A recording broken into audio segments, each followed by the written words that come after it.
3 दिसंबर 1971 की रात भारत और पाकिस्तान के बीच युद्ध आधिकारिक रूप से शुरू हो चुका था।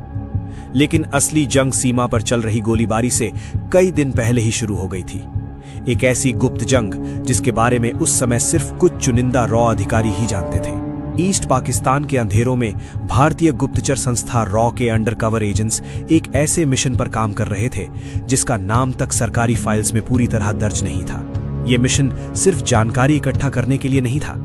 इसका उद्देश्य था पाकिस्तान की सेना की अंदरूनी तैनातियों, कम्युनिकेशन रूट्स और गुप्त मिलिट्री प्लानिंग को भारत तक पहुंचाना। लेकिन समस्या ये थी कि अगर इन एजेंट्स में से एक भी पकड़ा जाता तो न सिर्फ पूरा मिशन बर्बाद हो सकता था, बल्कि भारत की पूरी सैन्य रणनीति पाकिस्तान के सामने खुल सकती थी।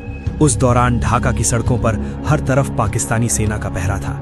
हर शख्स पर नजर रखी जा रही थी और इसी बीच कुछ भारतीय एजेंट्स नकली पहचान लेकर पाकिस्तान के मिलिट्री जोन्स के आसपास घूम रहे थे। कहा जाता है कि रॉ के इस ऑपरेशन ने भारत को युद्ध में एक निर्णायक फायदा दिया। लेकिन इस मिशन की असली कहानी, असली लोग और असली खतरा आज भी इतिहास के अंधेरों में दबा हुआ है। सवाल ये है, आखिर कौन थे ये एजेंट्स?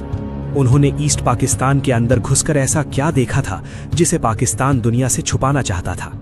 और सबसे बड़ा सवाल, क्या भारत की जीत के पीछे असल में एक ऐसा कोवर्ट ऑपरेशन था जो कभी आधिकारिक रूप से स्वीकार ही नहीं किया गया?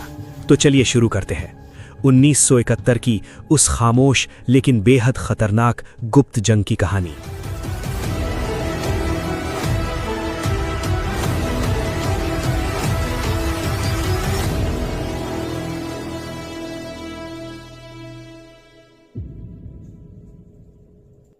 (1971) का साल साउथ एशिया के इतिहास का सबसे तनावपूर्ण समय बन चुका था।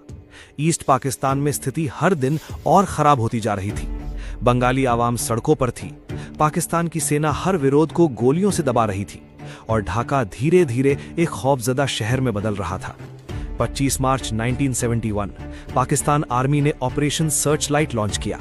इस ऑपरेशन का उद्देश्य था ईस्ट पाकिस्तान में उठ रही आजादी की आवाज को कुचल देना। रात के अंधेरे में यूनिवर्सिटीज, अखबार ऑफिसेज और बंगाली नेताओं के घरों पर हमले किए गए। हजारों लोग मारे गए और लाखों लोग अपनी जान बचाकर भारत की सीमा की तरफ भागने लगे। कोलकाता, त्रिपुरा और असम के रेफ्यूजी कैंप्स धीरे धीरे भरने लगे। हर रोज नए लोग भारत पहुंच रहे थे, अपने साथ लेकर अत्याचार की कहानियां, खून और डर। दिल्ली में प्राइम मिनिस्टर इंदिरा गांधी की सरकार पर दबाव बढ़ता जा रहा था। भारत जानता था कि अगर ईस्ट पाकिस्तान की स्थिति इसी तरह बिगड़ती रही तो इसका सीधा प्रभाव भारत की सुरक्षा और अर्थ